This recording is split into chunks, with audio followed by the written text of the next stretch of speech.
കഴിഞ്ഞ വർഷം അതായത് 2025 സോഷ്യൽ മീഡിയയിൽ അല്ലെങ്കിൽ ഡിജിറ്റൽ മീഡിയ പ്ലാറ്റ്ഫോംസിൽ മിന്നിത്തിളങ്ങിയ താരങ്ങളെയാണ് നമ്മൾ ഇന്നിവിടെ കൊണ്ടുവന്നിരിക്കുന്നത്. And you are also A part of it. എന്താ ചെയ്യേണ്ടത് തോന്നുന്നത്? മിന്നിത്തിളങ്ങിയത് ഞാൻ തന്നെയല്ലേ? അതല്ലേ, നമ്മൾ അത്യാവശ്യം നല്ല രീതിയിൽ മിന്നിത്തിളങ്ങി എന്നുള്ളതാണ്. അതെ, അല്ല, അതാ ഞാൻ പറഞ്ഞത്. ഒരാളുടെ കഴിവ് കാണിക്കണമെങ്കിൽ നമ്മൾ വേറെ പ്ലാറ്റ്ഫോമിലൊന്നും പോകണ്ട, നമ്മുടെ കയ്യിൽ തന്നെ ഉണ്ട്. അതെ, അവന് രക്ഷപ്പെടാനുള്ള എല്ലാ സാധനങ്ങളും നമ്മുടെ കയ്യിലൊരു അതെ, ഇൻസ്ട്രുമെന്റ് ആയിട്ടുണ്ട്. അതെ, അതെ, അപ്പൊ അതിൽ മിന്നിത്തിളങ്ങിയവരെ നമ്മൾ അംഗീകരിക്കണം. അതാണ്. അവരെ പ്രത്യേകിച്ച് മൈൽ സ്റ്റോൺ എന്ന് പറഞ്ഞിട്ടുണ്ടെങ്കിൽ എനിക്ക് കഴിഞ്ഞ തവണ അവാർഡ് തന്നിരുന്നു. അതെ, അപ്പോ നമ്മൾ അവിടെ കൊടുത്തിരുന്നു. കൊടുത്തിരുന്നു. അതെ, അപ്പോ കിട്ടുമ്പോ മാത്രമല്ല, കൊടുക്കാനും വരണം. അതെ, അതെ, അതെ, തീർച്ചയായും കൊടുത്താലേ കിട്ടുള്ളൂ. അതെ, അപ്പൊ അതുകൊണ്ടാണ് എത്തിയത്. അതെ. എന്താണ് ബ്രോ പറയാനുള്ളത്? ഇപ്പൊ നമ്മള് ഷോ കണ്ടോ? അകത്ത് കുറച്ചു നേരം സ്പെൻഡ് ചെയ്തോ? ഇല്ല ഞങ്ങള് ജസ്റ്റ് ഇപ്പൊ ഞങ്ങള് ഉള്ളിലേക്ക് കയറിയില്ല. ആണ്. ഓക്കെ. അപ്പൊ ഏറ്റവും കൂടുതൽ എക്സൈറ്റഡ്ലി ഇന്ന് വെയിറ്റ് ചെയ്യുന്ന ഒരു കാര്യം എന്താണ് ഇവിടെ? ഇവിടെ എന്തായാലും കുറെ ഇവന്റ്സ് കിടക്കാണ്ട്.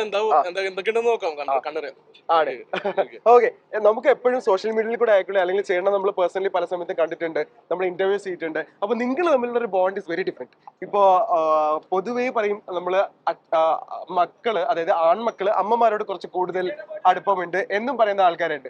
ഓക്കെ. സോ നിങ്ങൾ നമ്മളൊരു ബോണ്ട് എങ്ങനെയാണ് ശരിക്കും? നമ്മള് കൂട്ടുകാരെ പോലെ അങ്ങനെയാണ്. ഓക്കെ. അത് പറയേണ്ട ആള് ഇതാണ്, ഇദ്ദേഹമാണ്. ഇതൊക്കെ തന്നെ പറയാനുള്ള. കൂട്ടുകാരുടെ പോലെ തന്നെയാണ്. ഭയങ്കര ഫോർമാലിറ്റി അങ്ങനെ ഒന്നുമില്ല.